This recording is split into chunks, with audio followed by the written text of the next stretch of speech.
Dzień dobry Moniko, dzień dobry Anetko. Dzień dobry, witam Was serdecznie.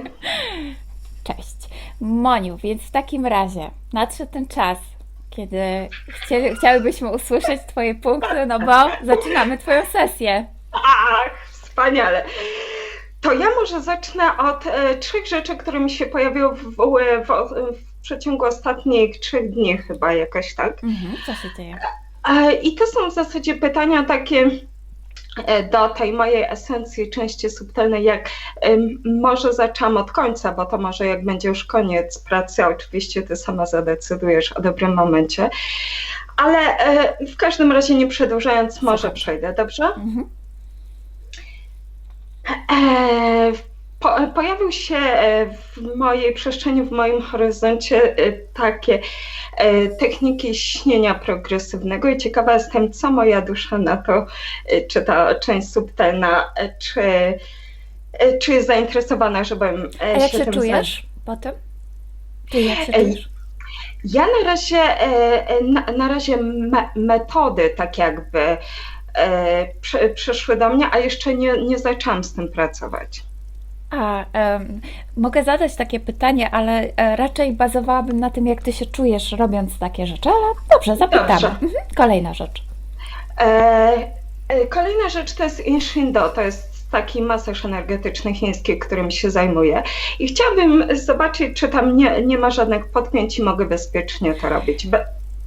Ale to okej, to ja jedną tylko rzecz wytłumaczę, że każda technika jest tylko narzędziem i narzędzie samo w sobie jest zawsze neutralne.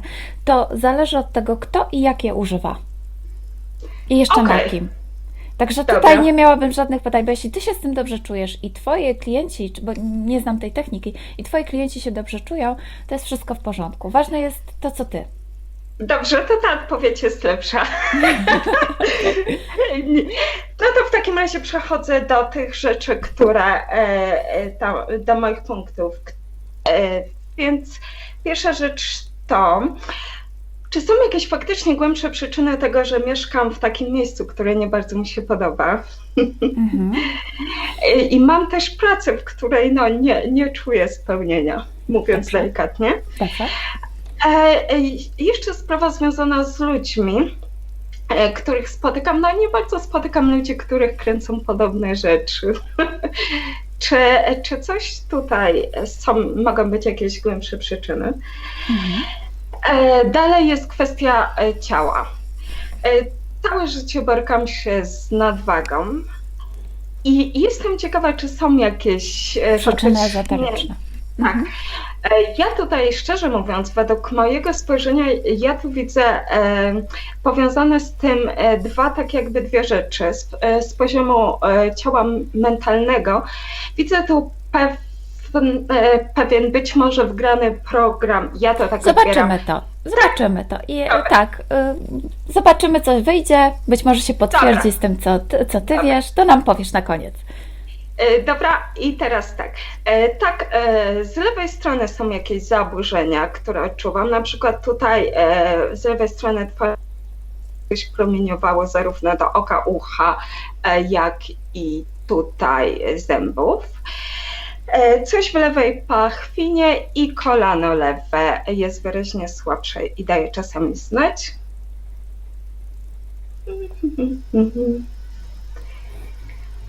Dobra, jeszcze tu mam zapisane Przepraszam, pachwina lewa i co powie? Kolano.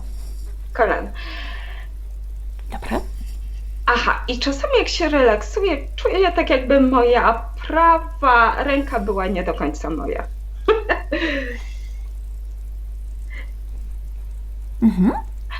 Tutaj mam jeszcze taki punkt. Mam wrażenie, że straciłam połowę włosów gdzieś w okolicy 20.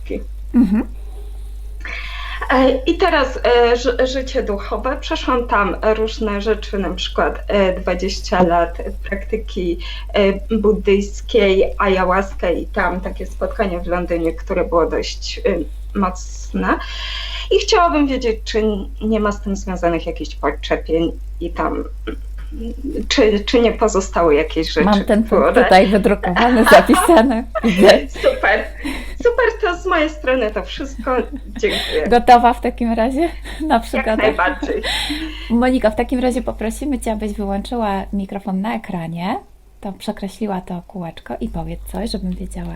Super, dziękuję Ci bardzo. Ale tylko Ciebie poproszę, jak zawsze, o scentrowanie kamery, obniżenie. O, dziękuję Ci bardzo. Jest dobrze? Jest bardzo dobrze. Jeszcze jakbyś tylko podniosła troszeczkę mikrofon do góry, tak żeby... O, super. No i teraz już wszystko wiesz, ale i tak zaczniemy od tego samego, od tego co zawsze. Poproszę Cię o przygotowanie ciała i umysłu, o całkowite rozluźnienie mięśni, o wypuszczenie z wydechami wszystkich napięć fizycznych, wszystkich napięć mięśniowych. Twoje ciało całkowicie się rozluźnia, jest bezpieczne w swoim domu, w swoim łóżku.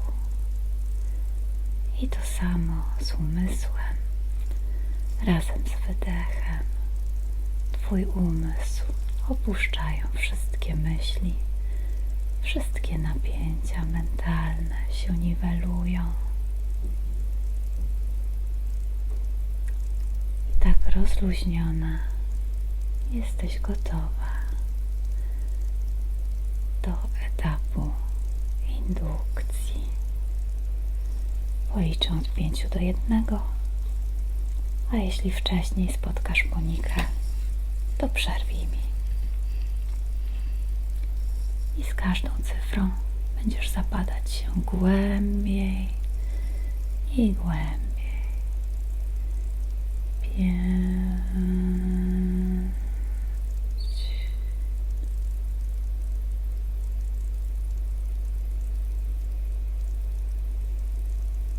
4,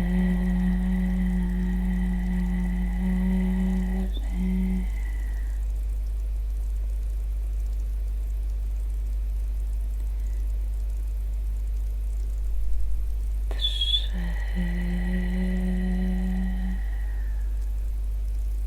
Widzę Monikę. Słucham Cię.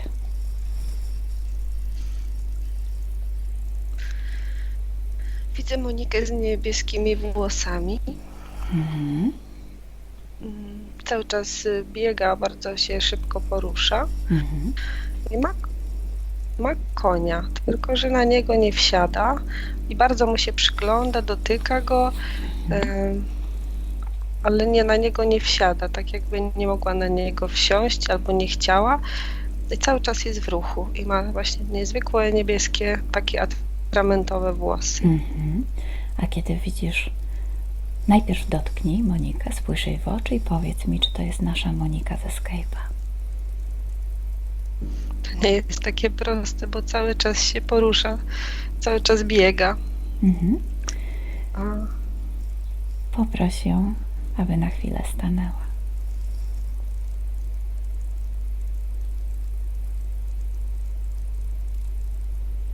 Sprawdź, czy to ona. nie, to nie jest ona.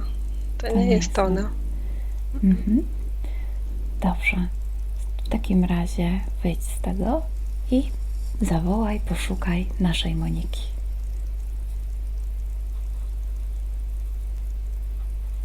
Widzisz ją? To ciekawe, bo tak Monika wygląda, jak to ona byłaby tym koniem. Ja poznaję po oczach. Nie po ciele, tylko Wyjdź po z tego oczach. wspomnienia całkowicie, odłącz się od tego wspomnienia Mhm. i zawołaj naszą Monikę. Już wiemy, że coś ingeruje, coś chce nas oszukać. Zaraz się dowiemy co. Zawołaj Monikę. Tak, już teraz jest, tylko daleko. Mhm. Więc przysuń się do niej albo poproś, żeby ona podeszła do ciebie.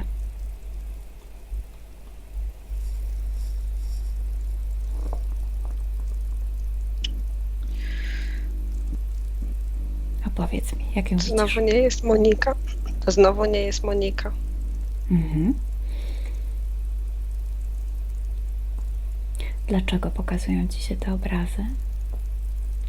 Podnieś się do góry, zobacz na to wszystko z perspektywy, z olbrzymiej perspektywy, taki helicopter view i powiedz mi, dlaczego te obrazy mają nam przeszkodzić w dotarciu do Moniki. Ktoś nie chce, żebym zobaczyła, jak wygląda. To nic nie szkodzi, bo w takim razie Ty nie masz żadnych limitów, a masz przyzwolenie Moniki na razie w tej części fizycznej i dlatego udasz się do Moni, tam gdzie ona sobie siedzi, gdzie na nas patrzy, tam gdzie jest jej ciało fizyczne. Jesteś tam? Tak, jestem. To teraz, będąc z Monią, będąc przed jej ciałem fizycznym, powiedz mi, gdzie jest jej ciało? Niech Ci ona powie, pokaże, zaprowadzi i skontaktuje ze swoją częścią eteryczną. Tak jakby nie było do niej dostępu, albo byłby utrudniony, bo wygląda to tak, Milenko, że ja na chwilkę się kontaktuję z Moniką, a potem się okazuje, i wiem, że to jest ona, a za chwilę się okazuje, że to nie jest ona, tylko jest coś podstawionego, jakaś inna postać. Ale I stoisz teraz przed było ciałem tak samo, fizycznym. Stoisz przed ciałem fizycznym. Ciało Tak, fizyczne ale chce znowu odbyć tą jest sesję. podstawione. Pokaż to Moni fizycznej. Niech nie da się oszukać. Niech stawi się jej część eteryczna.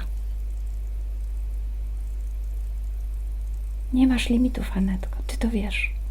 Tak, wiem. Ale nie mogę jej znaleźć. Jest fizyczne ciało i ono za chwilkę się zamienia w coś innego. W co się zamienia? Bo jak podchodzę bliżej, chcę dotknąć, to czuję drewnianą kukłę. Co to jest za kukła?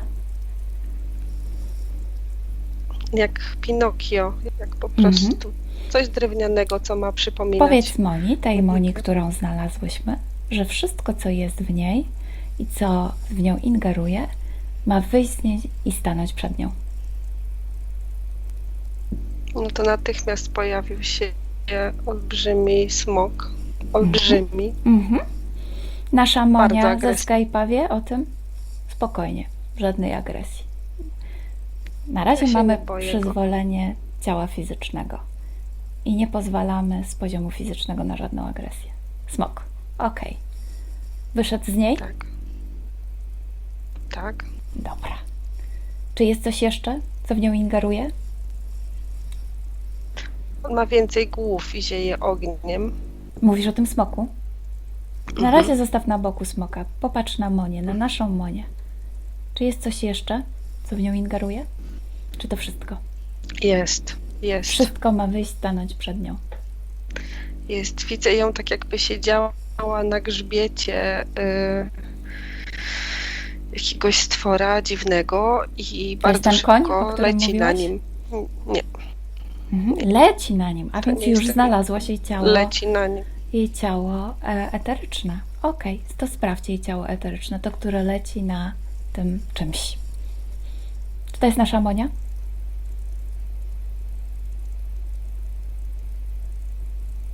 Mm. Wydaje mi się, że tak. Wróć przed ciało fizyczne. Jestem. Jest smok. Jest. Co pokazuje Ci Monia? Nasza Monia fizyczna. Czy jest coś jeszcze, co w nią ingeruje? Pokazuje mi ten obraz właśnie, jak leci na tym dziwnym stworze, chyba futro zamiast piór i leci bardzo szybko. To wracamy do tego obrazu. Jesteś tam? Teraz już wiesz, Monia Ci to pokazała. Proszę sprawdź tę osobę, która leci na tym czymś. Czy to jest nasza Monia?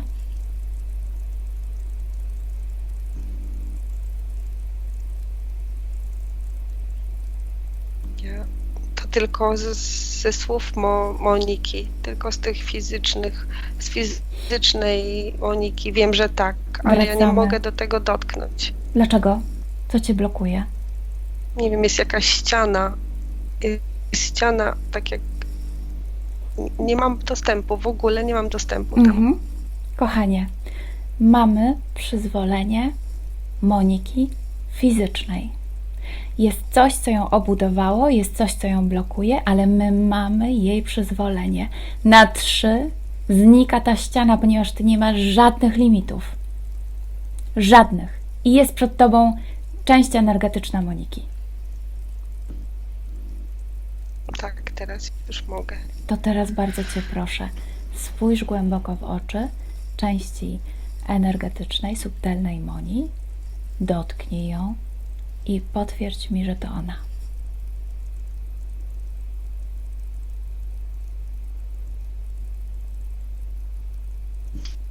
Dotykam, znowu podstawia mi się jakieś inne byty. Teraz widzę łabędzia, Wracamy ale przez... ma oczy, Mhm. ma oczy tak jakby po narkotykach. Mhm. To są ludzkie oczy, tylko tak jakby po narkotykach. Jakby nie dekoncentruj się. Wracamy do Moni naszej fizycznej, na spokojnie. Przed Monię fizyczną. Absolutnie wszystkie obrazy, wszystkie programy, wszystko to, co zostało w nią wdrożone, a propos jej samej, zatrzymuje się. Wszystko się zatrzymuje. Ten smok zatrzymuje cały program, nie może się ruszyć, nie może nic zrobić. Nic nie może zrobić. Nikt nie może nic zrobić. Masz tylko kontakt z naszą Monią fizyczną i tylko z nią.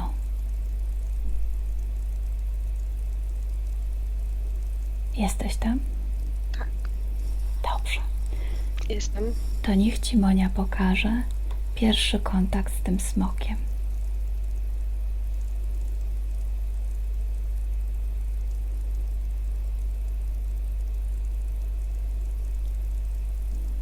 Albo na chwilę przed pierwszym kontaktem. Cały czas mam takie obrazy, jakby to były jakieś wizje narkotyczne. Widzę Monię siedzącą, najpierw siada na fotelu, a ten fotel staje się gruszką przepołowioną na pół. I widzę ją siedzącą w tej gruszce. I wszystko jest takie nierealne, takie dosyć jaskrawe w kolorach. Dobrze. I kiedy ją widzisz w tej gruszce, to gdzie jest jej ciało fizyczne?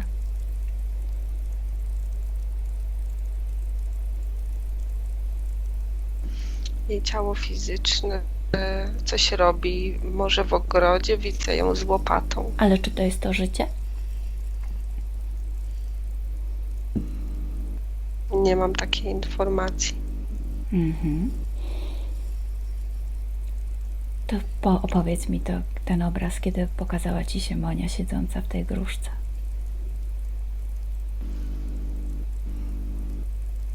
Tylko tyle, że widzę gruszkę na takim nierealnym drzewie wiszącą, bez liści. I jest ta bardzo żółta gruszka, jest przekrojona na pół i w środku siedzi Monia, niewiele większa od pestki tej gruszki. Mhm. Czy to jest na ziemi, czy gdzieś indziej? To jest jak jakaś wykreowana wizja czyjaś. Mhm. A kto ją To w ogóle- wykreował?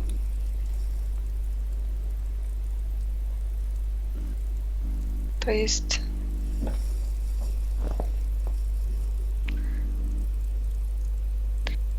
Nie wiem. Wiesz. Masz przyzwolenie Moni fizycznej, wiesz.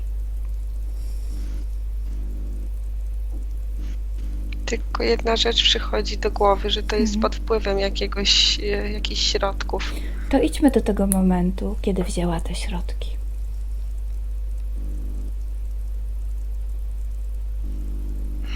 Jesteśmy. Też bardzo dziwna scena. Mhm. Kiedy to się dzieje, powiedz mi, co widzisz? Teraz widzę tylko czubek głowy i włosy takie sterczące, czarne. Ale czyje to są I- włosy i głowa?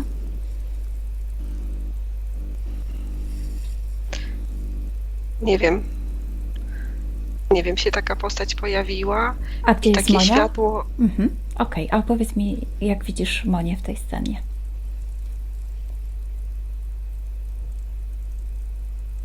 Ona jest tam i jest obok.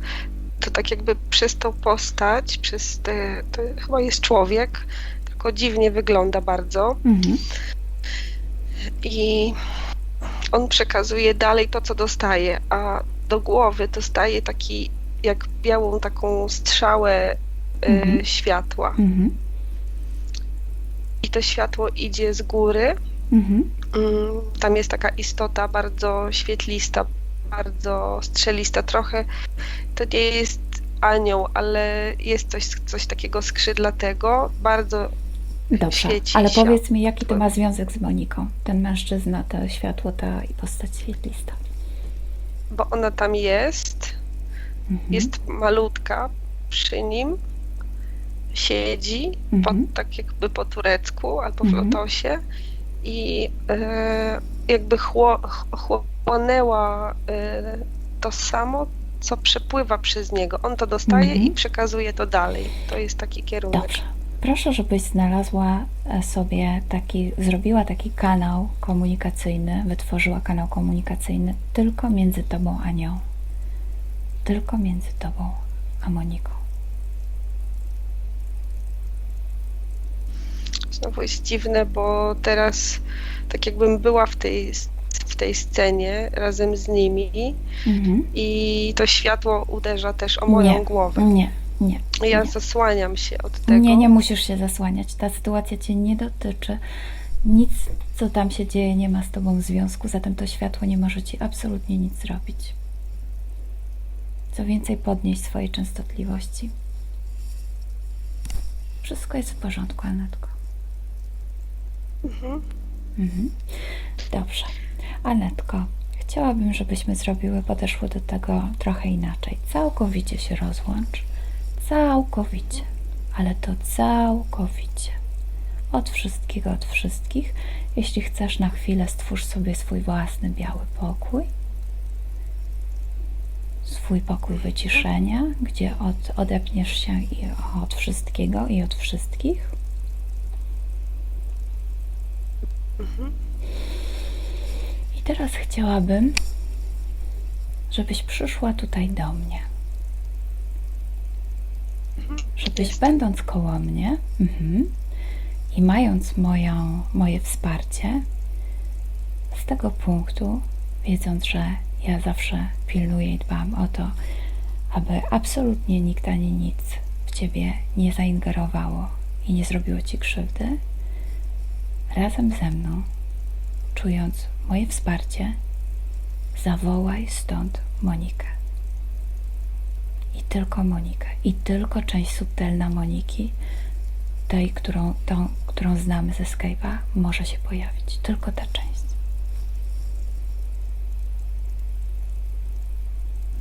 Ona nie może tu przyjść. Ale widzisz ją. Widzę ją. Dobrze. Nic nie szkodzi, że nie może przyjść. Opowiedz mi, co widzisz.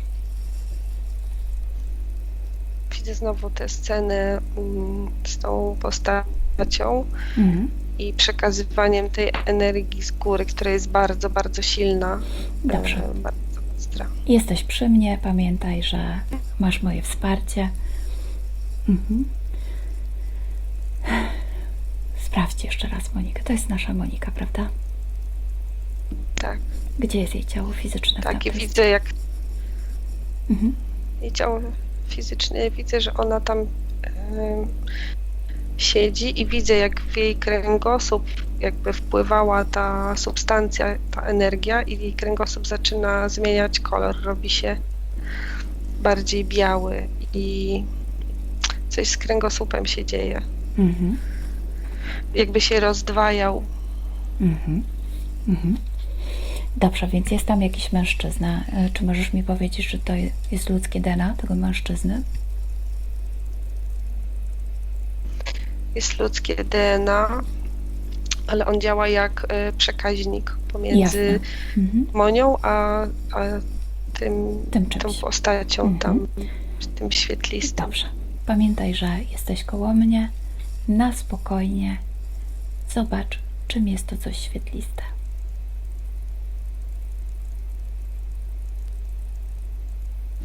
Widzę bardzo potężnego, tak jakby fizycznie, tak jak ktoś, mężczyzna, który ma ogromną tężyznę fizyczną, Mhm. wygląda jak rycerz z mieczem. Mhm. Em, Pamiętasz, ty wiesz, Bardzo bo dużo. umiesz tak. świetnie Chcę go odczytać DNA. dotknąć. Nie musisz dotykać. Masz już wiedzę na temat różnych DNA. Jeśli nie chcesz, nie dotykaj. Wystarczy, że przyjdzie ci na myśl. Informacje są wszędzie. Co to jest? Ciekawe, to jest człowiek, ale on zdobył jakąś moc większą. To teraz powiedz I nie jestem mi. przekonana, że on żyje. Jasne. Powiedz mi, ile jest DNA w tej świetlistej osobie? Jedno, tylko ludzkie. Ludzkie. Mhm. I mówisz, że jest to duch. To idź dalej. Skąd on bierze światło i z kim jest połączony? Kto mu daje tę moc? Jest kolejna sekwencja. Jest ktoś jeszcze dalej, Mhm. wyżej. Kto? Mhm. O to mi chodzi. Kto jest wyżej? Kto jest na szczycie tej piramidy? Tam jest jeszcze większa postać. Mhm. Jest taka strzelista, taki słup strzelisty do góry. Mhm. I na tym słupie strzelistym pojawiają się twarze, tak jakby wyłaniały się z płynnego złota i się chowają. Mhm. I tych twarzy jest wiele. Mhm. Pamiętaj, że jesteś przy mnie, nic ci nie grozi. Chcę, żebyś na 3 zobaczyła szefa tej całej piramidy. 1, 2, 3. Kto jest szefem tego wszystkiego?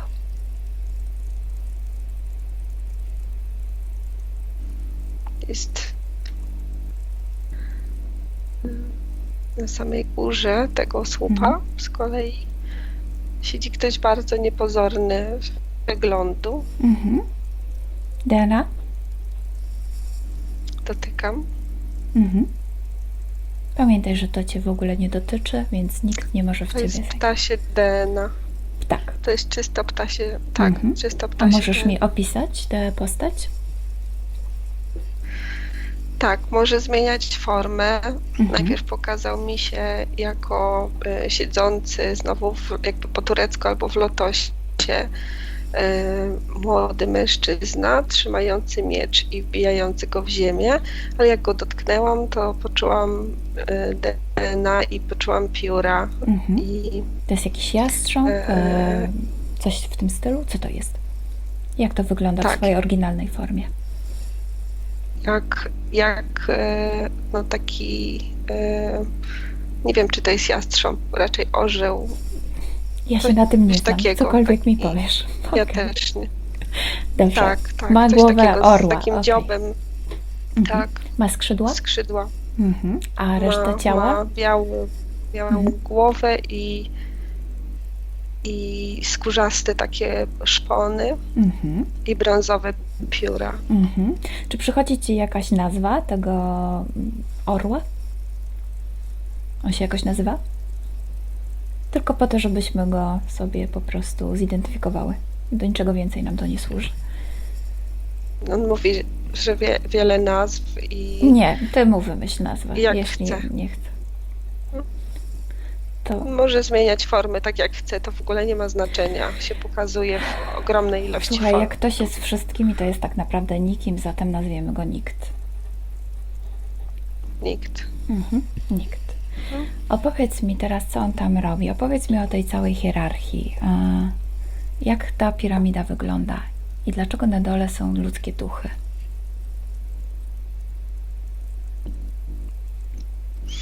Jak to jest skonstruowane? Pamiętaj, że jesteś przy mnie, widzisz wszystko z perspektywy, wszystko widzisz, nie masz limitów. To wszystko wygląda bardzo pięknie. Naprawdę można by było, patrząc tylko na to, zauroczyć się. Tylko i nie dać daj się temu oszukać. Nie daj się podjąć. oszukać. Mhm. Wiesz, że tam jest pułapka. Tak. Mhm. Oczywiście, że wiem. Mhm. I na samej górze ten nikt, on po prostu sobie pokazuje, tak jakby ucztował i sobie je. Pokaż z mi, jak różnych wyglądają, miejsc. opowiedz mi, jak wyglądają połączenia. On jest na samej górze tej piramidy. Tak, i siedzi na tym jakby słupie świetlistym, z którego pojawiają się różne twarze. Czy tam są Ten słup twarze są świetlisty. ludzkie? Opowiedz mi o One tym wyglądają jak ludzkie. A to są ludzie? To jest jak taki egregor energetyczny, składający się z wierzeń ludzi albo zaufania ludzi. Tak, to jest coś takiego. Ale to z tego właśnie on czerpie Co czerpie? energię. Cały ten słup jest energetyczny, A dlatego jaka to te jest twarze energia? wyłaniały się. Co to za energia? Czuję ją dobrze. To nie jest energia strachu, lęku. Tylko jaka? To jest tak jakby moc wyciągana była z tych wszystkich istot niżej. Tylko powiedz mi, Po prostu wszystko, co najlepsze. najlepsze, ale w jakiej sytuacji? W sytuacjach pozytywnych, czy w sytuacjach negatywnych? W sytuacjach pozytywnych, w sytuacjach duchowego uniesienia. Aha. Okej. I mówisz, że tam jest ta moc ludzi i nie tylko ludzi? Widzę tylko ludzi. Tylko ludzi. Jest podpięty pod ludzi. Okej. Aha. Idziemy niżej. Pod tym słupem co się znajduje? Tym słupem. Schodź na dół, Pod tak ten jakby do słup. Moniki. Tak. On przekształca się właśnie w ten taki jakby szpikulec, który wchodzi jakby wbijał się do głowy tej męskiej postaci. On jest dużo większy, się pokazuje niż ludzie. I on jest człowiek, to jest ludzkie DNA, ale nie żyjące już. Duch. Tak. A poniżej są ludzie właśnie siedzący w takich pozycjach. Lotosu. Być może jest to medytacja, tak. Widzę ich siedzących tak po turecku. To jest jakaś konkretna scena fizyczna, gdzie było więcej przy Monice osób, czy te osoby są zupełnie niezależne, te na samym dole? One się zmieniają. One są różne osoby przychodzą, ale widzę Monikę siedzącą tam jakby na stałe. Jasne. To teraz opowiedz mi tę historię w drugą stronę. Opowiedz mi od Moniki w stronę w górę. Co się dzieje? Monika tam siedzi, tak? Część subtelna Moniki tam siedzi. Tak, siedzi i nie Co rusza. czuje? Nie rusza się. Powiedz mi, na jakich wibracjach, na jakich częstotliwościach wibruje i co się dzieje. Prawie jest niewyczuwalna. Jest jakby nie tutaj w ogóle, tak jakby była nieobecna. Dlaczego jest nieobecna? Jest jak w jakimś transie albo była tylko skorupa tu, a jej nie było. Kiedy mówisz skorupatu, to masz na myśli ciało fizyczne? Co chciałaś powiedzieć? Tak, ale przez... nie tylko. Opowiedz Ale nie mi. tylko. Widzę tak jakby to była po prostu szara pusta skorupka, ale wiem, że to należy do Moniki. Oczywiście. I że to jest Monika i jest to jakaś jej część. Dobrze. Zanim jeszcze opowiesz mi dalej, powiedz mi, skąd to poczucie nieobecności tego transu? Czym jest wywołane? Bo nie mogę się skontaktować w ogóle.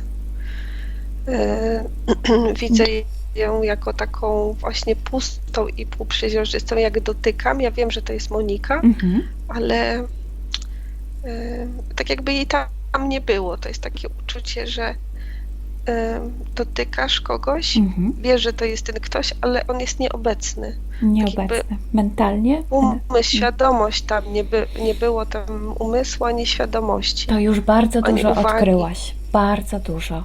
Co blokuje jej uwagę? Co blokuje jej świadomość? To jest olbrzymia wiedza, którą już masz. Nie blokuje, tylko raczej zabiera. Mhm. No to idziemy w górę. Jak zabiera? Opowiedz mi cały ten proces od dołu do góry teraz. Od Moniki do... Z zewnątrz, Mhm. tak. Bo ja myślałam wcześniej, że coś jest przekazywane ludziom siedzącym, między innymi Monice, od tego jakby ducha do nich, ale jest dokładnie odwrotnie. Mhm. To wygląda, jakby było im przekazywane, ale tak naprawdę jest im zabierane, jest ich wyciągane i jakby ta świadomość Dobrze, czy coś, a poczekaj, co zatrzymaj się tutaj, Mhm. poczekaj sekundę. Powiedziałaś, że pozornie przekazywane. To bardzo ciekawe, bo w takim razie rzeczywiście pozornie jest coś przekazywane. Czyli gdzie oszukują Monikę, że jej coś dają? W którym momencie?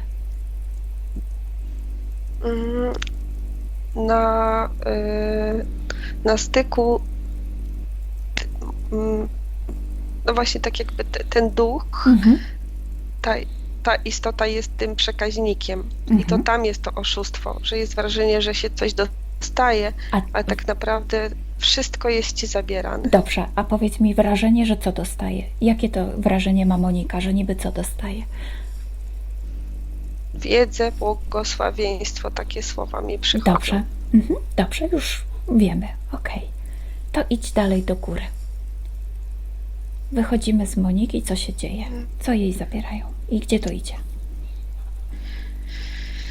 Wszystko, co takie najważniejsze i najmocniejsze jest przekazywane poprzez tego ducha przekaźnik, przez jego czubek głowy i wchodzi do tego słupa. I ten słup składa się właśnie z tych... I jeszcze opowiedz mi, jak to wychodzi z Moniki. Jak to wchodzi do tego ducha? Z którego miejsca, skąd, dokąd wchodzi w tego ducha? Przez czubek głowy. U Moni. Tak. A gdzie wchodzi do ducha? Oczy. Mimo że oczy są zamknięte, to i tak przez oczy. Bo te oczy mają kierunek, tak by, mimo że są zamknięte, to w którą stronę patrzą i to ukierunkowanie wzroku też, tak jakby tego, no bo oczy są narzędziem tylko, a całe widzenie się odbywa jakby w środku, oczywiście, w rozumiem. głowie i to widzenie jest też zabierane. Dobrze, widzenie i z głowy i dokąd jest połączenie z tym duchem? Gdzie jest połączone z tym duchem? Poprzez jego czoło, głowę, tu i przez jego czubek głowy wypływa dalej. Okej, dobra. I po co służy ten duch? Co to jest za katalizator? Czy tam obniżane są częstotliwości energii? Czemu on służy? Nie, nic nie jest obniżane. On jest jak jakiś mistrz. Jest jak jakiś nauczyciel. Ktoś, kto pomaga w tej praktyce. Przewodnik jakiś duchowy i tak dalej, tak? Mędrzec. A jak się objawia Monice? Jak ona go widzi?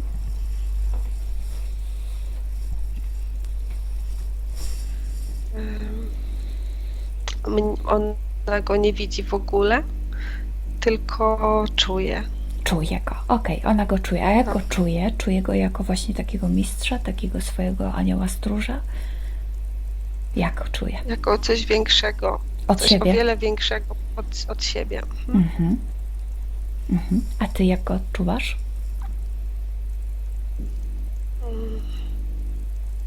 Nijak. On w ogóle nie robi na mnie żadnego wrażenia. A ponieważ jesteś przy mnie, powiedz mi, jak ja bym go odczuwała, widziała? Trochę by cię niepokoił. Czuję, że na dole brzucha byś czuła taki, że to jest coś dziwnego, coś nie twojego. Dobra, Nie miałabyś do tego zaufania. Okej. Już nie mam zaufania. Dobrze, i teraz ten duch, który jest wysyłany jako mistrz, przekazuje to wszystko. On niczego dla siebie nie zostawia? Niczego? Dostaje. Co dostaje? Dostaje procent. Jaki? Dostaje procent i ten procent się różni w zależności od tego, ile jest tych osób przychodzących tam. Jeżeli jest ich dużo, to dostaje tylko 2%. Jeśli jest ich mniej, to zwiększa się do 10%, bo on musi mieć pewien poziom energetyczny, żeby utrzymywać poziom wiernych, ilość tych wiernych. To znaczy chcesz mi powiedzieć, że jeżeli jest więcej osób, to wtedy i tak dostaje 10%, tylko tyle, że dzielone jest to na te osoby, tak? A jeżeli jest jedna, to ona musi mu oddać te całe 10%, tak? W ten sposób. Ale zawsze to jest 10%, czy tak? Tak. Znaczy to zawsze jest więcej niż jedna osoba. Okej. A te 90% pozostałych tej energii, co się z nią dalej? Wychodzi z jego głowy i? Wychodzi go z głowy i tworzy ten słup energetyczny. I zatrzymaj się tu i powiedz mi, co to jest za technologia, że wychodząc z głowy tego ducha, tworzy się ten słup. O co w tym chodzi? Dlaczego słup? Dlaczego słup? Bo to nadaje kierunek tej energii, która taki jak rurociąg energetyczny to jest. Tylko to nie jest żadna budowa, tylko ona idzie, sama się tworzy w taki słup energii, idzie prosto do góry mocno, a ponieważ jest to, należy to do różnych ludzi, to stąd te twarze takie wyłaniające się, tak jakby oni byli uwięzieni tam. Czy jest tam też energia? Najbardziej mi to przypomina... No, słucham. Jest. Najbardziej mi to przypomina... Byłam kiedyś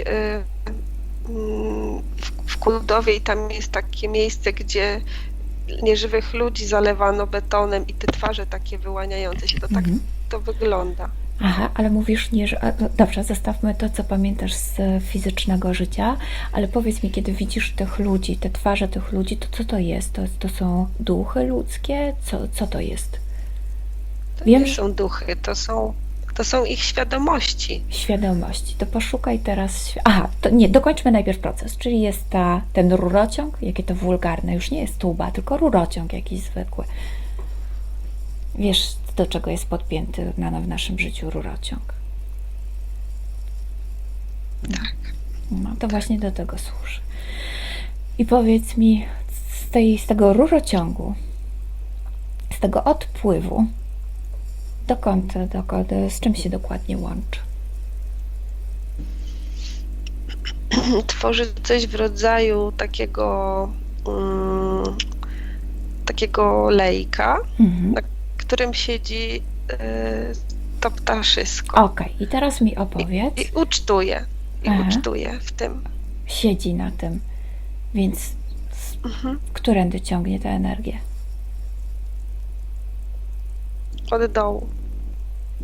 Od dołu ciała swojego. Czyli tak jakby u człowieka to byłaby dolna czakra. U niego nie wiem, czy on ma czakry jakieś. Na pewno siedząc na dole tym swoim kuperkiem, to tamtędy tę energię pobiera. I dzięki tej energii może zmieniać formy, może się robić duży, mały. Poczekaj. I ta energia wchodzi do niego. I co się z nią dzieje w jego ciele? Zmienia częstotliwość?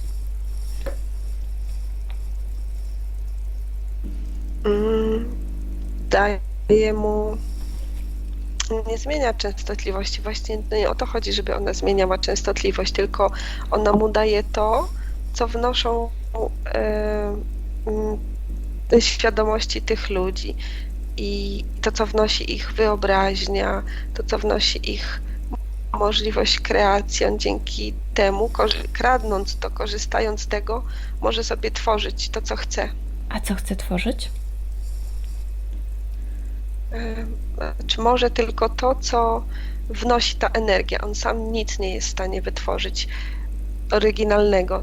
To są tylko rzeczy i wyobrażone, znaczy zabrane, ukradzione. Mhm. Ale co on z tym wszystkim robi? On potrzebuje to tylko do Żyje. wyżywienia się? Tylko do tego? Żyje bardzo wygodnie, karmi się, on wygląda jak Bóg taki ucztujący. Jest bardzo wygodnie żyje. Mhm. Ale jaki Bóg, skoro potrzebuje duchów ludzkich do tego, żeby się z nami łączyć? Jaki to z niego Bóg? Poza tym wygląda na to, że to, co u ludzi jest procesem defekowania, u niego jest odwrócone i procesem żywienia. No tak. No, to jaki to jest Bóg? To jest żałosny Bóg. Wróć na poziom tego rurociągu i proszę znajdź tam to, co powiedziała świadomość Moniki. Jest. Mhm. Stwórz między sobą a nią taki indywidualny kanał komunikacyjny. Tylko wy możecie słyszeć i tylko wy możecie się porozumiewać. Tylko z tą świadomością, bo Tylko z tą Moniką, która siedzi, ja nie mogę mieć Wiem, kontaktu. rozumiem Tam- to, dlatego połączymy się z tą świadomością, ale to jest kanał zamknięty tylko dla was. Tylko i wyłącznie dla was. Jesteś przy mnie. Cały czas ci towarzyszę. Ja widzę, Mhm. tak, widzę tę świadomość zamkniętą w takiej probówce Mhm. z korkiem. Mhm. I ona tam jest, ona tam sobie krąży, tylko jest Probówka ci w zamknięta. niczym nie przeszkadza. W niczym, ponieważ nie masz żadnych limitów i ponieważ mamy przyzwolenie Moni na pracę. Mhm. Mhm. Połącz się z nią, stwórz sobie kanał z nią. No spokojnie. Przedstaw się. Powiedz jej, skąd przychodzisz. Powiedz jej, że wysłała jej część fizyczna. I chcemy tylko porozmawiać. I ta rozmowa jest rozmową prywatną. Tak, ale tę świadomość jakoś zmodyfikowano. Ona jest... dziwnie się zachowuje. To znajdź te cząsteczki, które nie są, które jakby skontaktuj się z tą cząsteczką świadomości Moni, która jest najczystsza. Nie masz limitów. Wystarczy jedna cząsteczka. Jedna, jedyna. Jest tam taka malutka. Bardzo dobrze, to właśnie z tą będziemy rozmawiać. Z tą malutką, najgłębszą, najczystszą, najbardziej przedstawiającą Monikę. Skontaktowałaś się? Tak. Przedstawiłaś się?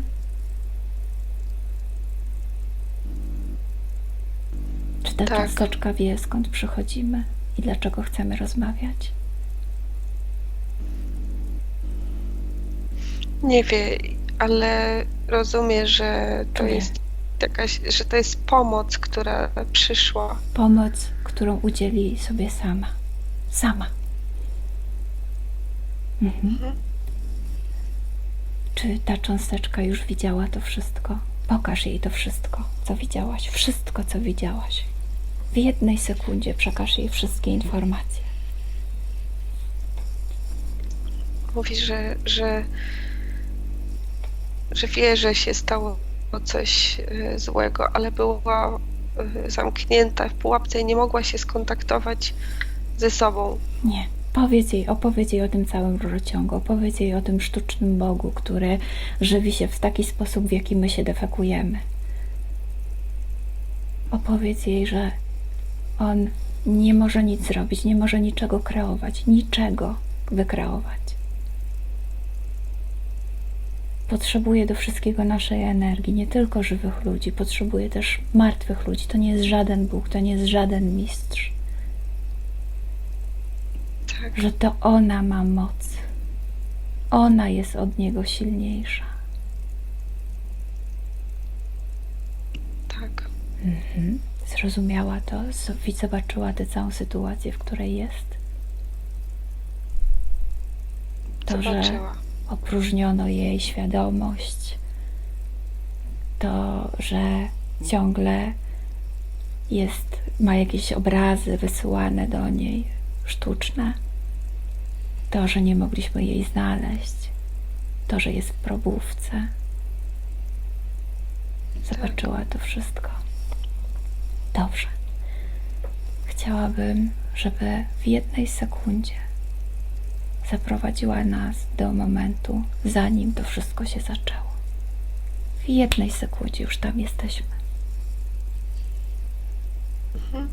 Mhm. Opowiedz mi, jak to się wszystko zaczęło. Widzę ją nie jako chciała. małą dziewczynkę. Mhm. Tak, widzę ją jako małą dziewczynkę. Mhm. Jest pod drzewem, gdzieś na świeżym powietrzu. I Powiedz pod mi tym tylko, czy drzewem to jest to wcielenie Moniki, czy jakieś inne? To jest to wcielenie, Dobrze, jesteśmy pod drzewem. Mhm. Co się dzieje? tak. I wszystko wygląda inaczej.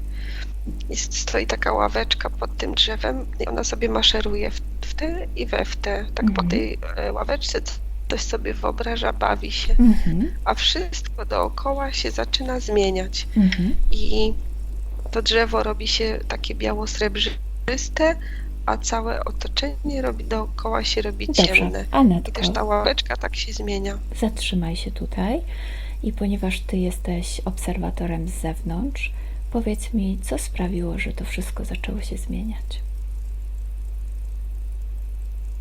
Jeśli potrzebujesz, to pamiętaj o mojej obecności, o moim wsparciu.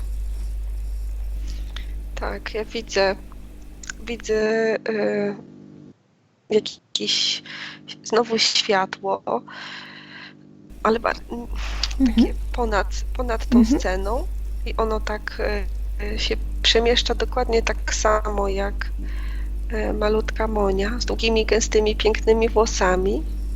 Ale powiedz mi, czy to jest już moment, kiedy ona jest podpięta, czy to jest pierwszy kontakt? To jest pierwszy kontakt, tak jakby ktoś ją wyczuł. A co wyczuł? Co Że- dokładnie wyczuł?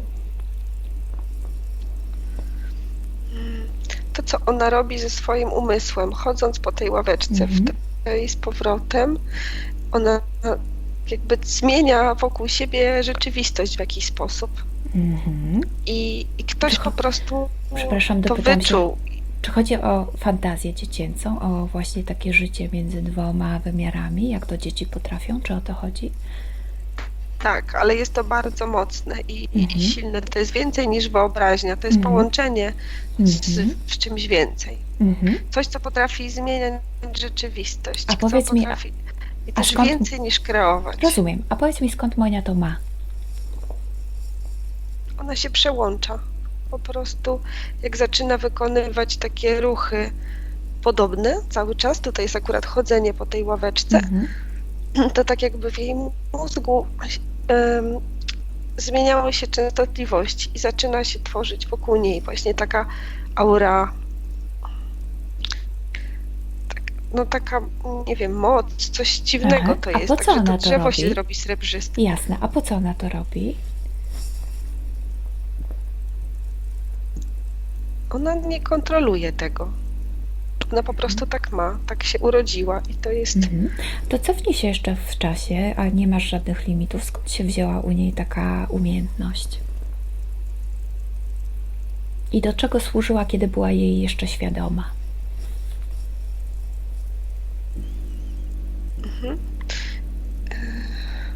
Jesteś tam. Powiedz mi. Znowu widzę scenę, tylko już nie na ziemi, gdzieś indziej. Opowiedz mi o tej scenie. Nie widzę już Moniki, ani żadnej postaci, tylko widzę stwarzanie, tak proces stwarzania, tak za pomocą intencji tylko, ruchu, energii. Znajdź tam DNA Monii. Jej esencja. Ono może być wszędzie. Super. Super. To idź do ważnego momentu.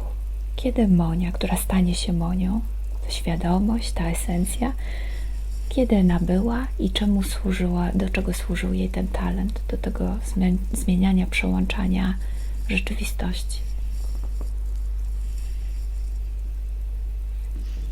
Mm, Ponieważ to jest ten talent, jest dokładnie tym, co przyciągnął te byty, więc musimy zrozumieć, skąd to u niej się wzięło i dlaczego przyniosła to do życia ludzkiego. właśnie. Mhm. Właśnie coś się stało, że ona tutaj przyszła na Ziemię. Mhm. Z tą umiejętnością. Tak. Powiedz Bo mi, wcześniej ją widzę tylko jako taką energię stwarzania, oczywiście, która za oczywiście. pomocą po prostu intencji, nawet mniej niż intencji, stwarza to, co Mhm. coś po prostu, tam akurat dziwne kwiaty, a potem Mhm. widzę to jakby wszystko to jest takie bardzo dziwne, ciężko wytłumaczyć. Bo to są Potem, jej kreacje, oczywiście. tak. Mhm. Em, Więc tak naprawdę jest to jest potem tylko po prostu moc stwarzania, którą mamy wszyscy. Tylko ona to przyniosła w większej, jakby z większym procentem, tak, do życia fizycznego. tak, Mhm. tak, tak. A dlaczego tak się stało? Dlaczego ona akurat ma większy procent możliwości przetwarzania rzeczywistości niż większość ludzi? Po co jej to jest potrzebne? Dlaczego to przeniosła na życie fizyczne?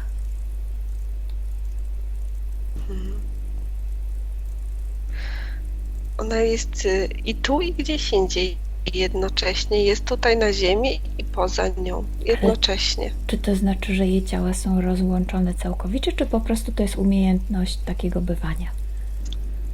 To nie jest rozłączone. Nie jest rozłączone. To jest tak Dobra. jak, wiesz jak wygląda? Tak jakby tu z ciała fizycznego odchodził taki lejek, Mhm. który wychodzi poza sferę Ziemi, Mhm. a tam już funkcjonował zupełnie jako coś innego, jako coś, co nie ma kształtu ani formy. Jasne. A teraz powiedz mi, czy to jest właśnie tak ją widzisz, wcieloną jako Monikę, czy to jest jakieś inne wcielenie?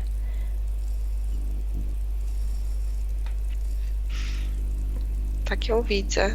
Tak ją Tak ją widzisz. widzę. Czy zawsze tak inkarnowała na Ziemi? W ten sposób, że jedna część była fizycznie tutaj, a druga część gdzieś na górze? To jest jedna i ta sama część i nie wiem, jak to zrobiła, ale jest jednocześnie i tam, i tu. Nie do końca jest, ale jest pełna tu, nie jest rozdzielona. Dobrze, w ale żaden powiedz mi w sposób. takim razie, czy taki sposób inkarnowania wpływał w jakiś sposób na jej życie fizyczne? Mm, Tak, że no tylko tyle, że wpadała właśnie w takie czasami momenty, Mhm. jak ta mała dziewczynka, Mhm. tak? To Zaczynała wróćmy robić, do tego wykonywać momentu. takie. Okej. Mhm. I powiedz mi dokładnie, co przyciągnęło to światło, to coś, o czym zaczęłaś mi mówić. Co dokładnie przyciągnęło ich? To, że oni zobaczyli, że to miejsce, w którym ona przebywała, w jakiejś takiej nieznacznej odległości od niej, zaczyna się zmieniać. I z energii normalnego drzewa, normalnej ławki, Mhm. zaczyna się to robić srebrzyste. Mhm. Takie zupełnie inną ma to wibrację. A powiedz mi, Bardzo cenną. którą część widzieli? Tą fizyczną chodzącą po ławce? Czy to, co mi powiedziałaś, że jest jakby jednocześnie gdzieś indziej? Co oni widzą? Tamtego oni nie widzą w Nie ogóle, widzą tamtego. tylko widzą efekty jej pracy.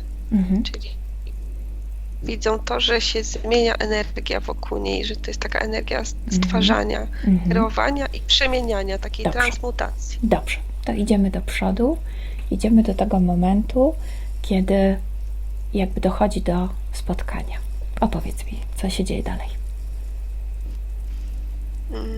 I oni, jak pojawia się to jak dysk, takie światło jak dysk nad nią Mhm. i zaczynają wejść chcą wejść w taki sam rezonans jak ona. Okej, I widzę ją zatrzymaj się chodzącą. tutaj. Mówisz mi oni i dysk, czyli kto i co?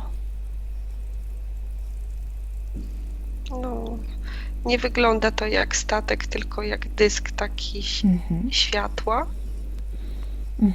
ale I co pewnie tam trzeba widzisz? zajrzeć. I pamiętaj, że masz moje wsparcie, że jesteś koło mnie, możesz wszędzie zaglądać. Ja nigdy nie pozwolę cię skrzywdzić. To są... No widzę 3 postaci, 2 ważniejsze, jedną mniej. Siedzącą, kierującą, rzeczywiście to jest rodzaj statku. Oni nie mają świadomości, oni mają tylko się synchronizować po prostu. A powiedz mi, czy I jest to jakieś wszystko. połączenie tych istot z tym orłem, z tym Bogiem Nikt?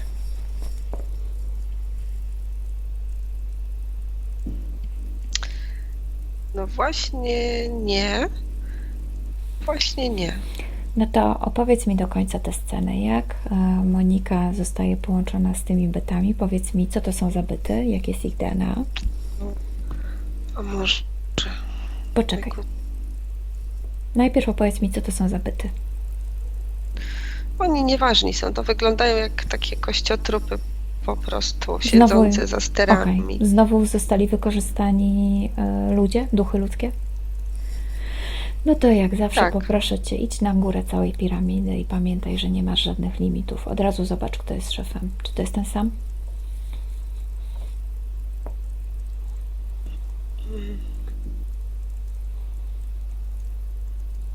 Nie, to Czy jeszcze to jest jeszcze coś ktoś wyżej? nie wyżej, z boku. Z boku. Tak jakby nie tylko ten orzeł, ten nikt czerpał z tego, ale również inne byty. Czy to jest ten smok, o To którym jest mówiłaś coś na początku? osobnego. Czy coś jeszcze innego? Co to jest? Co to jest, Anetko? Widzę tylko po prostu kulę taką świetlistą gdzieś bardzo wysoko. Znowu kula, znowu światło. Anetko, wiesz, że to światło nie należy do tej kuli, bo inaczej nie byłaby w tej sytuacji. Zgaś to światło. To światło nie jest tej kuli. Co Tak. tam jest? Od spodu widzę pająka ogromnego. Okej, czyli jeszcze raz wracamy do tego, na chwilkę, tylko na sekundę do tego orła nikt. I powiedz mi, Tak. czy wykorzystuje oprócz duchów ludzkich też inne byty? Nie, ale rozumiem, już rozumiem cały mechanizm. Słucham Cię. Podłączenie do tego jakby pająka coś zabrało małej Moni albo coś obniżyło i przez to, że było obniżone i obniżało się jakby bardzo dużo, właśnie tamte byty czerpały z niej bardzo, mogło umożliwić temu ptaszysku potem się do niej podłączyć, ale to są 2 różne sprawy. Gdyby nie było tego pająka, to nigdy Monia by się nie dała podłączyć Czyli tam. wytłumaczmy to sobie. Po to służą mu te byty, żeby wywoływały niskie częstotliwości, aby on z tym sztucznym światłem mógł się ukazywać jako coś dobrego i podłączać się. Czy tak? Nie. Nie, to są w ogóle niezależne sytuacje. Gdyby Monia sobie żyła bez tej synchronizacji z tym dyskiem i z tym pająkiem, to nie wpadłaby w pułapkę tamtego kolejnego. Dlatego się pytam, jak wpłynął ten pająk, to połączenie, na to, że tamten mógł skorzystać i jeszcze używać, oszukiwać, że niby na wysokich częstotliwościach, że niby Bóg, że opiekun, że mistrz, że przewodnik i tak dalej. Tak, bo obniżyli ci pierwsi, tak jak była małą dziewczynką, obniżyli wibracje, częstotliwości i tak wibrowała dużo wyżej niż większość ludzi. I tak, ale Dokładnie o tym mówiłam. poczuła, Ci są wibrowani, ci obniżają wibracje, a tamten jedynie wystarczy, że podniesie o procent i już wydaje się, że jest wyższa wibracja, czy tak? To Tak, teraz jeszcze tak. raz, na chwileczkę, dotknij z tą wiedzą, dotknij tego rurociągu i powiedz mi, na czym tak naprawdę wibruje. Co to jest za częstotliwość? Na wierze, nadziei, takiemu zawierzeniu i uduchowieniu takiemu i też poszukiwaniu czegoś więcej. I jak Tylko wierzę w tego Ta mała orła, Monia- tak? nie, ona myślała, że zupełnie coś innego. Jakby wiedziała, że to jest orzeł, czy coś, że tak to wygląda, Bo to potrafi zmieniać by się formę. nie spojrzała nawet. Bo tak. on potrafi zmieniać formę. Okej. Powiedz mi, jak Monia widziała tego orła? Pod jaką formą? Wiemy, że tego człowieka, ducha jako mistrza. A orła? Nie widziała go. Nie, nawet go nie widziała. Nie pokazywał jej się. Mhm.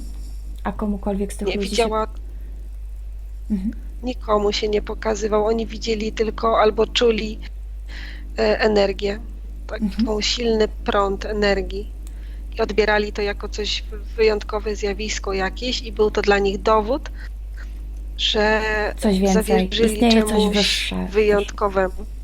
Dobrze. I że znaleźli to, czego szukali, bo Mhm. wszyscy ci ludzie byli poszukiwaczami, szukali czegoś więcej, Okej. czegoś ponad. Tylko niestety poza sobą.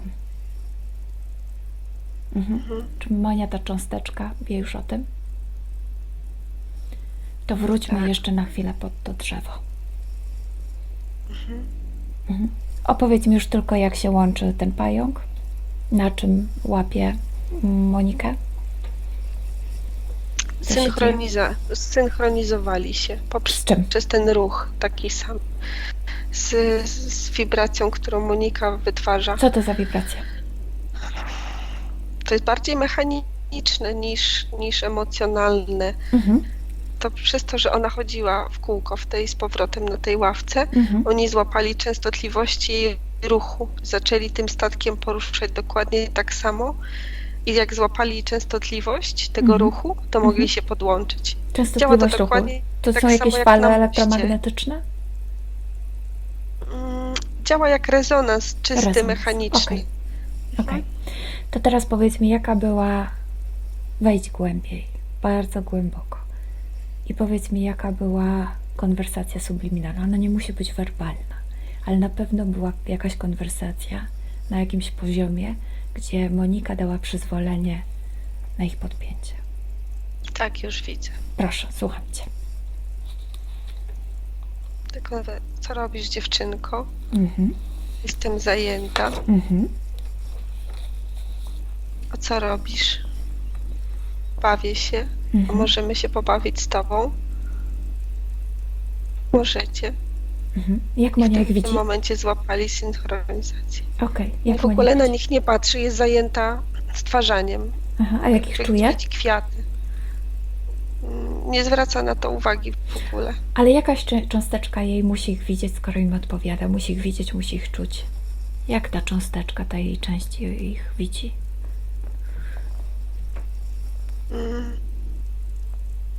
Nie widzi, nie patrzy.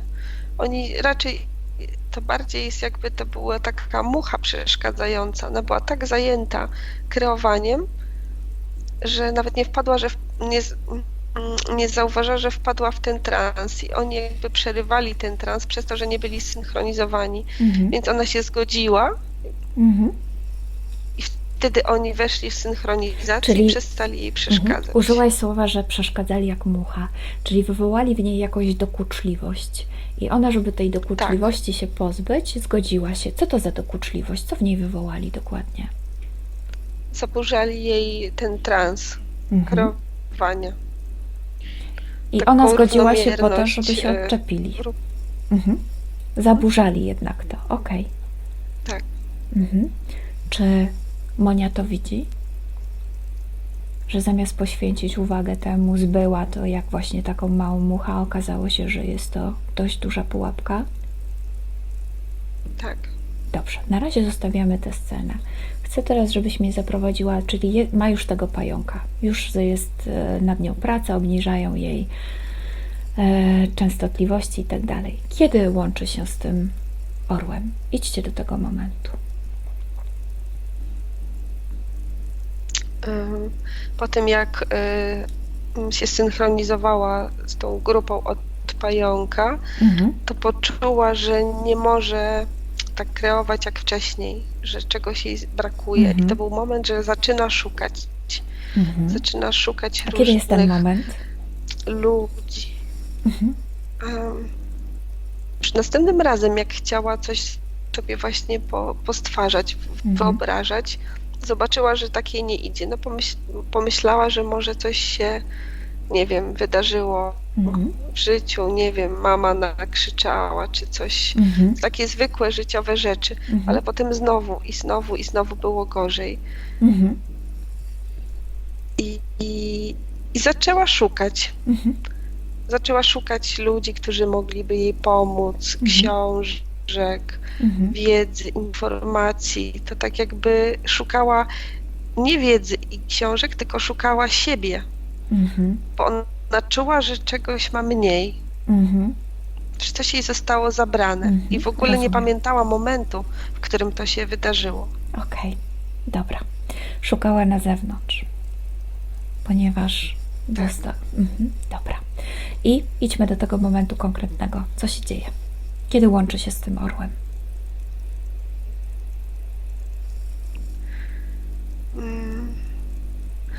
To był przypadek, nie przypadek. To jest w swojej podróży, w poszukiwaniach. Nie ma przypadków, ale okej. Usiadła kiedyś i to się zachwyciło. I to był ten moment, kiedy oddała tą swoją ważną część. To jest bardzo ważny Po prostu moment. Dlatego, siadając. dlatego wszystkie części, zwłaszcza ta cząsteczka, niech nam teraz pokaże, co tam się tak naprawdę wydarzyło. Usiadła, nie czuła już się dobrze, bo już miała podpięcie innych bytów. Co ją w takim razie zachwyciło? Opowiedz mi ten moment, a wiesz, że możesz obrać wszystko, pogasić, zapalać światła. Wszystko możesz zobaczyć, tak jak jest na planie energetycznym. Nie masz limitów. Tak. Co tam się dzieje? W momencie, kiedy usiadła, to jest bardzo ważna jest ta pozycja, że siada i kieruje głowę tak lekko do góry. I te zamknięte oczy patrzą w tamtą stronę. I taka przychodzi cisza. Powiedz mi, Takie czy ona uczucie, kogoś zawołała? nie wiem jak je nazwać. Czy ona kogoś poprosiła? Wysłała jakąś prośbę? Jeszcze nie. Najpierw Jeszcze nie. było to uczucie takie, jakby znalazła coś bardzo podobnego do tego, co znała? co znała. Tak jakby odrobinę tego transu, w który się wprowadzała sama. A to było jej własne odczucie? To pochodziło od niej, czy to jest coś z zewnątrz? To tutaj? To coś, co ją tak zachwyciło.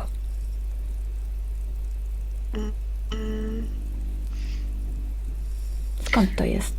Atmosfera tego miejsca i tej sytuacji bardzo w tym pomogła. Ale to i tak jest tylko namiastka tego, co ona przeżywała wcześniej jako dziecko i doświadczała.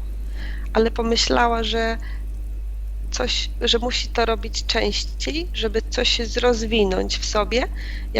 Jak to rozwinie, to odnajdzie to na nowo.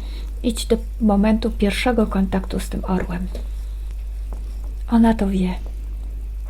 Niech To ci jest pokaże. jakby taka pierwsza, jak medytacja, relaksacja. Pierwszy raz, kiedy to zrobiła.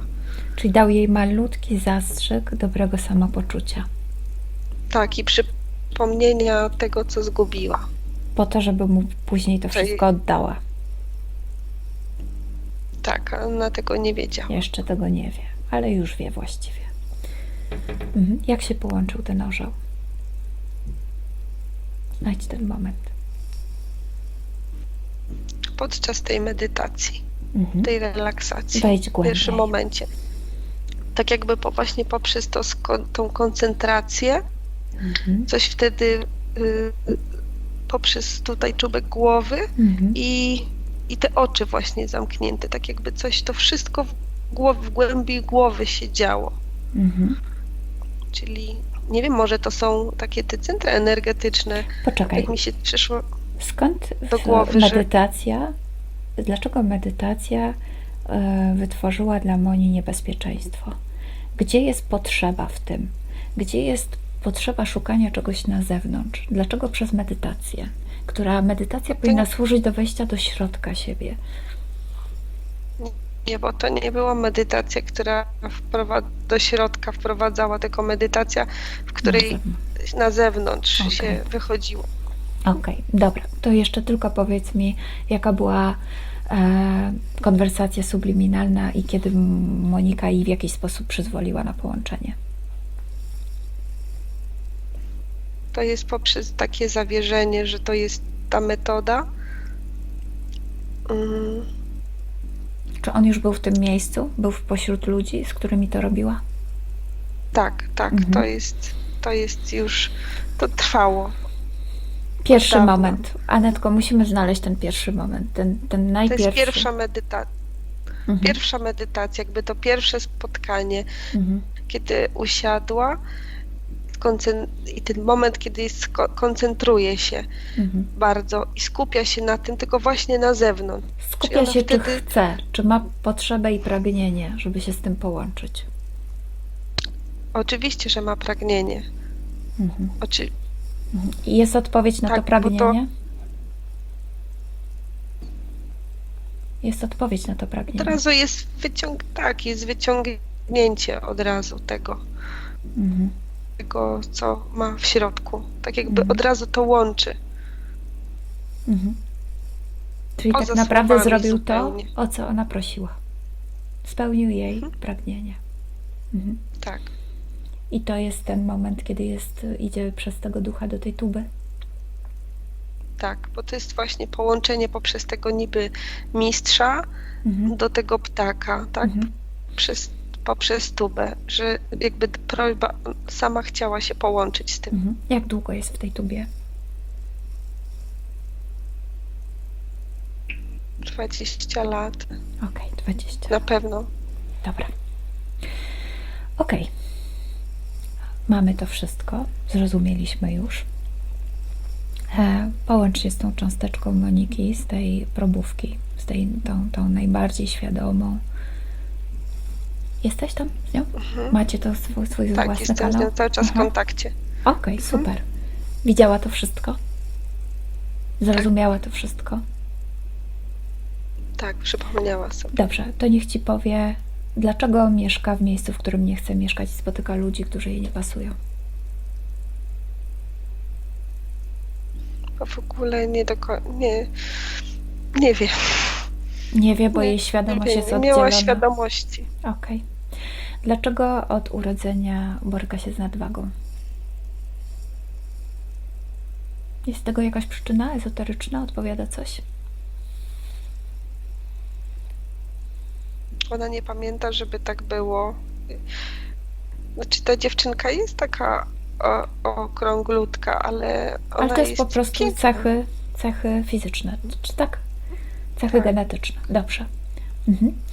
Czy ta najbardziej świadoma cząsteczka Moniki zna przyczynę ezoteryczną zaburzeń w jej całej lewej stronie ciała? To jest związane z tymi modyfikacjami tej świadomości w tej tubie, bo ta część jest, no oprócz tej jednej cząsteczki, to wszystko jest jakoś pozmieniane, takie jakby powykręcane. Mhm. Mhm. Okej. A mówiła nam też o jakimś promieniowaniu, które odczuwa, o odczuciach w pachwinie, w kolanie.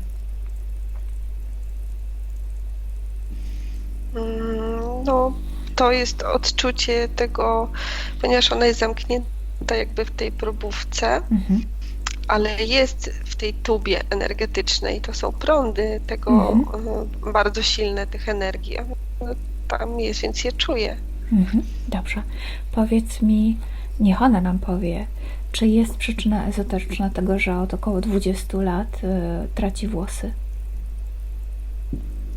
Jako dziewczynka mała miała piękne i gęste.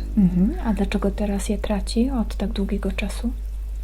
Czy ma to związek z tym? To związane z podpięciami, Mhm. że jest dużo, jakby włosy symbolizują akurat u niej moc. Mhm. I dużo z tej mocy, cokolwiek to jest po prostu pozabierane. Dobrze. Ma żyje tylko w fragmencie Dobrze, zdała sobie tego, z co tego może i sprawę. swoich możliwości. Okej, zdała sobie z tego sprawę? Tak. To niech nam jeszcze powie, dlaczego ma poczucie, jakby prawa ręka nie była jej. Przez modyfikację. Modyfikację. Mhm. Do czego służy tak naprawdę ta modyfikacja?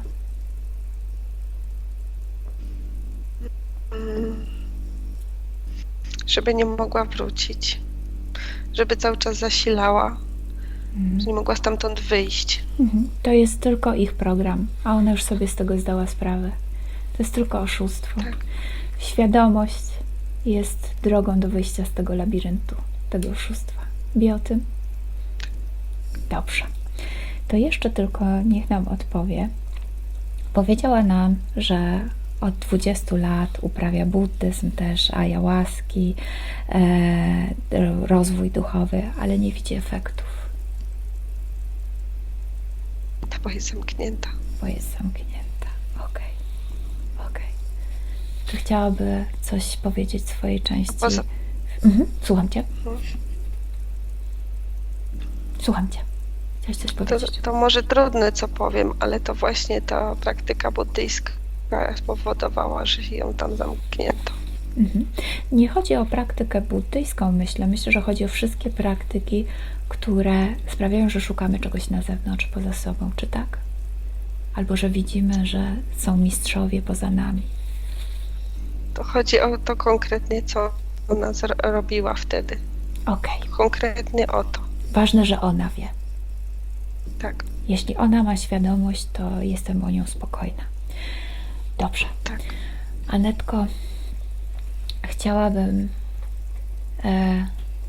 żebyśmy poszły do tego momentu, kiedy widziałaś Monikę jeszcze zanim przyszła na ziemię. Chciałabym, żebyśmy tam wróciły. Tak.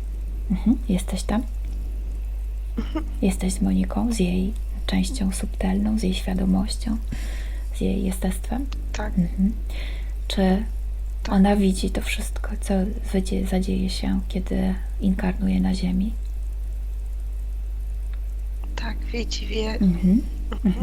Czy jej pierwsza inkarnacja na Ziemi wynikała z jej własnej decyzji, z jej własnej woli? Tak. Chciałabym, żeby z tamtego poziomu uzmysłowiła sobie, że żeby dobrze funkcjonować tutaj na Ziemi, musi się jak najbardziej dostosować do tego, czym i kim jesteśmy jako ludzie fizyczni.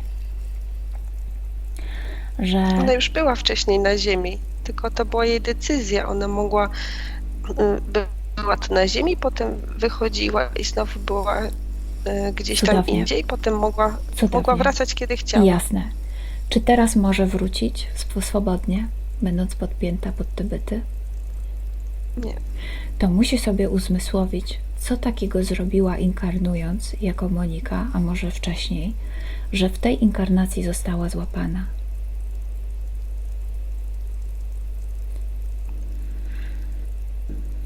Była nieuważna. Była nieuważna. Tak bardzo się skoncentrowała na tym, co tworzyła akurat, że nie zwróciła uwagi na tę muchę przeszkadzającą. Aha, wiemy, to już wiemy. Tylko teraz mam do niej pytanie. Czy ten, nazwijmy to talentem, który przyniosła tutaj do życia fizycznego, naprawdę jest jej w życiu fizycznym człowieka potrzebny, czy być może właśnie ją rozprasza i sprawia, że staje się łatwym łupem dla takich bytów? To jeszcze inaczej, bo to jest taki trochę jej eksperyment. Jak istnieć jednocześnie w dwóch wymiarach. W takim razie nie istnieje się połowicznie i w jednym, i w drugim. I dlatego chciałabym Tak. jej zadać pytanie, czy chciałaby, widząc to wszystko, co się wydarzyło podczas tego eksperymentu, czy chce właśnie w taki sposób kontynuować, czy być może zdecydować się, aby całkowicie przeżywać życie tutaj jako człowiek, wiedząc, że zawsze może tam wrócić po skończonej inkarnacji. No to było jej zabezpieczenie, żeby mogła tutaj przychodzić i wychodzić, kiedy chce. Decyzję podejmuje się. Życie jest z punktu widzenia naszej wiecznej duszy, jest jak sekunda, jak błysk. Po co się zabezpieczać? Umiała już wracać. Po co się tak podzieliła?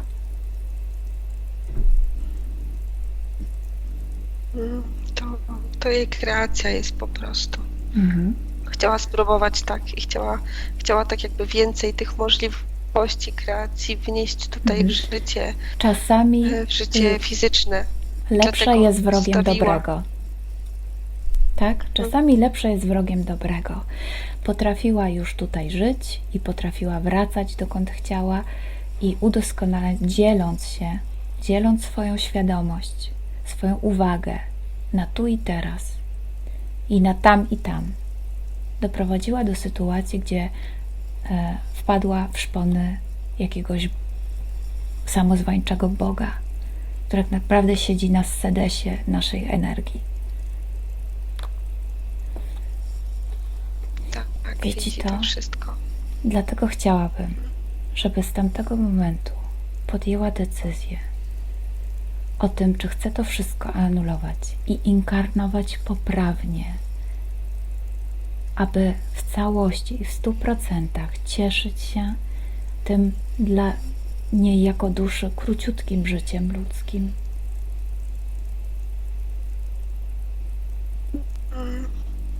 Nie inkarnowałaby wtedy na ziemi w ogóle, Ale już jest. bo już to zna. Już to zna, ale już jest. Jest tutaj na ziemi i warto byłoby dokończyć to życie w najwspanialszy z możliwych sposobów. Będąc w zgodzie ze sobą, czując siebie, będąc w sobie całkowicie, odczuwając. Czy jest gotowa anulować to wszystko, co zrobiła? Anulować to właśnie z tamtego momentu. Te wszystkie podpięcia. I wejść całkowicie Tak. i cieszyć się całkowicie życiem. Tak, to jest najlepsza decyzja, tak bym powiedziała. To niech to zrobi. W tym momencie anuluje swój eksperyment, a jednocześnie anuluje tym samym wszystkie podpięcia, wszystkie pakty, wszystko, co zostało na niej zrobione. Zrobiła to? Tak. To wracamy do teraźniejszości, do Moniki. Powiedz mi, jak ją widzisz.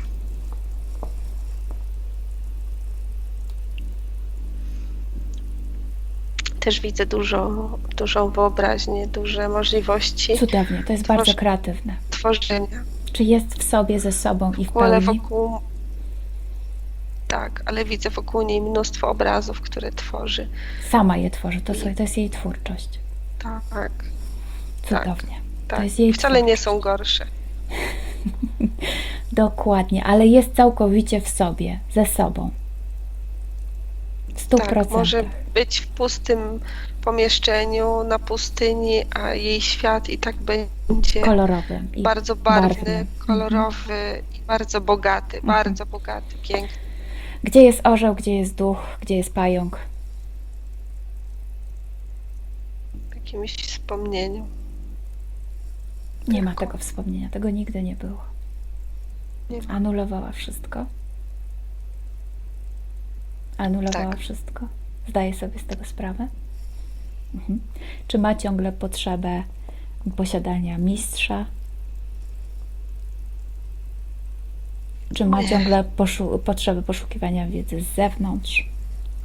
Nie, w ogóle nie ma Czy ma potrzeby potrzebę szukania czyjegoś czegokolwiek. błogosławieństwa? Nie. Bardzo dobrze. Czy czuje się dobrze ze sobą? Wspaniale. Bardzo dobrze. Czy jest jeszcze coś, co ją dekoncentruje, tak jak w pewnej innej linii czasowej, która nie istnieje, już ją zdekoncentrowało? Nie, ale jest cały czas zajęta, cały czas tworzy, Mhm, cały czas kreuje. mhm. Ale jest w 100% ze sobą. Mhm. Chciałabym, żeby zrobiła takie ćwiczenie. Zbliża się do niej jakiś świetny dysk.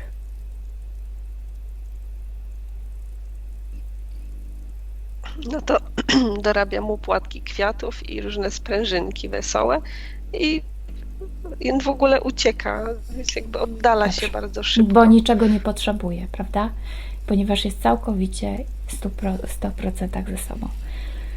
Dobrze. Czy Monika może mi odpowiedzieć tylko szybciutko na pytania, czy mieszka tam, gdzie nie chce, jest otoczona z ludźmi, których nie chce? Mm, To ja widzę, że nie do końca jest sympatia dla tego miejsca. Czy daje sobie Ale- szansę zmiany? Być może nie jest to takie bardzo ważne, ale rzeczywiście to miejsce jest takie zapuste, za zwykłe dla niej. Mhm. Czy ze swoją fantazją zmieni to? Może to zrobić. A co z ludźmi? Troszkę jakby musiała wyjść z zewnątrz, tak jakby tę wyobraźnię i tą możliwość kreacji przełożyć na działanie, na to, A już żeby to wie, wyszło prawda? z niej. Że ma coś takiego i że może. Okej, Tak. dobra. Ludzie wokół niej? Jest tak naprawdę samowystarczalna. I to Świetnie. znowu jest Cudownie. tak, żeby musiała wyjść, jeśli chce, to powinna trochę wyjść poza swój świat. Mhm. Cudownie. Jak tylko chce. Jak tylko się będzie dobrze z tym czuła. Jak tylko zechce. Ale będąc całkowicie przy sobie, czuje się najwspanialej. Już wie, Tak. że ma absolutnie wszystko, czego potrzebuje. Tak. Mhm. Trochę inaczej wygląda to na planie fizycznym, gdzie mamy ochotę przebywać z innymi, ale ona na swoim poziomie eterycznym wie, że jest samowystarczalna i ma wszystko. Jej część fizyczna mówiła, że boryka się z nadwagą od urodzenia. Czy coś się zmieni? Czy to jest normalny stan? Tak jakby to ciało fizyczne nie miało aż takiej, nie było aż tak ważne, żeby sobie tym łamać głowę. Wiem, rozumiem, że dla ciała subtelnego nie jest aż tak ważne, ale jednak to ciało fizyczne sobie tutaj żyje i funkcjonuje i dobrze by było, gdyby część jej esencja, jej część subtelna pamiętała o tym. Tak, ale w ogóle nie chcę się tym zajmować. W ogóle części subtelnej to nie interesuje. Bo rozumiem, że ma zaufanie, że jej część fizyczna zajmie się sama sobą i wszystko będzie dobrze, czy tak?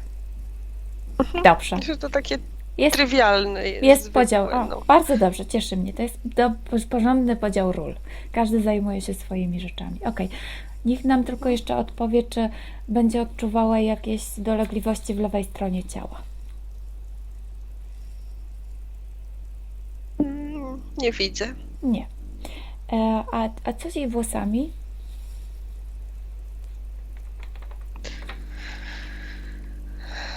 No już nie będą takie gęste jak tej dziewczynki Czyli to jest malutkiej. fizyczne. Godzi się na to? Tak. Jest Tak. na to Są absolutnie. okej. Mhm. Tak. Dobrze. Czy chciałaby jeszcze coś powiedzieć swojej części fizycznej?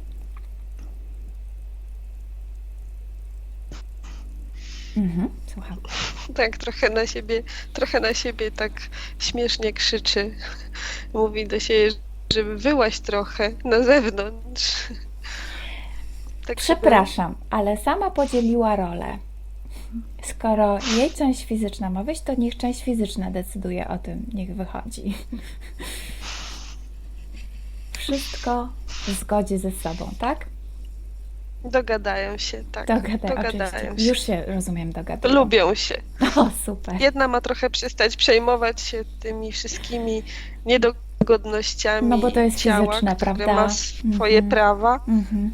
Tak, a druga część może czasem zejść z obłoków na ziemię. Dobra. Tak, żeby się mogły czasem Złoty środek jest cudownym Tak, rozwiązaniem. synchronizować. Absolutnie. Tak. Super. Zrozumiały to obie. Cudownie. Mhm. Czy jest coś jeszcze, co możemy zrobić dla Moniki, czy chciałaby już odejść Mówisz, i zamknąć że sesję? lubi z nami. Ale już może odejść. No już może odejść. Każdy swoją drogą, oczywiście, niezależnie. Poproszę, aby otworzyła sobie swój portal, taki, gdzie podniesie swoje częstotliwości do maksymalnych lub też najbardziej odpowiadających parametrów. Zapewni ją, że zawsze może sobie wykreować taki świat, taki portal, takiej częstotliwości w sobie, bo tak naprawdę ten portal jest tylko, symbolizuje to, co nosi w sobie. Zrobiła to? Zamknęła za sobą drzwi, poszła swoją niezależną, kreatywną drogą, mając świadomość swojej mocy, woli. Tak. Dobrze. Jeśli już Monika zniknęła w swoim cudownym świecie, w cudownym towarzystwie siebie samej, to teraz proszę Cię o to samo. Proszę Cię, abyś stworzyła sobie swój portal i wchodząc w niego pozostawiła wszystkie energie, wspomnienia tej sesji. Wszystko się ulatnia, ponieważ czas, żebyś Ty również poszła swoją własną, niezależną i właściwą dla Ciebie drogą.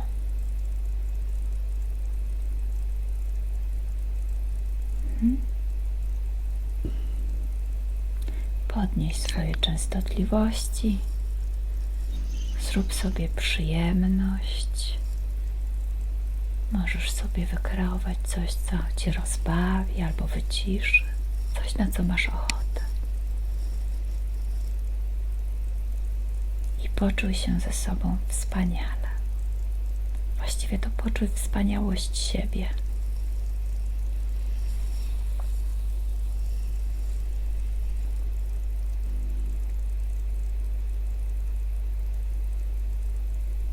I kiedy będziesz już całkowicie gotowa do powrotu, ja policzę od 1 do 3 i na 3 wrócisz do teraźniejszości. Ale na 1 odłączasz się absolutnie od wszystkiego i od wszystkich. I jesteś już tylko ze sobą, z własną energią, której częstotliwości podnosisz do swoich najlepszych parametrów i czujesz się szczęśliwa, energiczna, silna. Czujesz swoją moc, czujesz potęgę swojej woli, czujesz swoje piękno i na 2 powoli odczuwasz swoje ciało fizyczne, jak wibruje na dokładnie tych samych częstotliwościach radości, mocy, spokoju, spełnienia, siły, energii i gotowości do odbycia kolejnych sesji. Ale nie dzisiaj. Dzisiaj daj sobie tylko energię na dokończenie tego dnia. I na 3 otwórz oczy.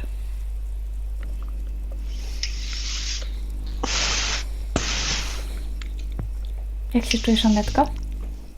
Dzień dobry. Dobrze, bardzo. I fizycznie, i mentalnie?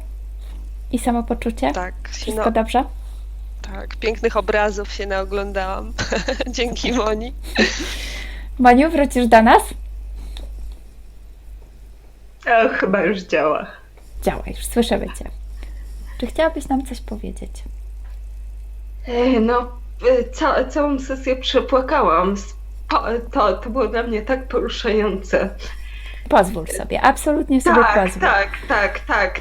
To było no coś niesamowitego. No, najważniejsze być może wydarzenie w moim życiu. Powiedziałabym jeden z kroków, które zrobisz. Wszystko przed Tobą. Teraz tak. No, coś pięknego, bardzo dziękuję. To my Ci dziękujemy za zaufanie, za cudowną pracę, bo pamiętaj, że to Ty ją wykonałaś. Od A do Z Ty ją wykonałaś. Mhm. Uff, to niesamowite uczucie poruszenia tego i Cudownie. takie, to są łzy z prawdą związane, tego, że no, całkowicie potwierdzam to, co się tam działo i to, co żeście zrobił. Moniu, a czy chciałabyś opublikować tę sesję? Tak, proszę. Czy mam zakryć buzię? Nie, Proszę Pani. Gratulacje i wielkie brawa, kochanie. to Cudownie. jest dla mnie mój wyraz podziękowania za to, co robicie.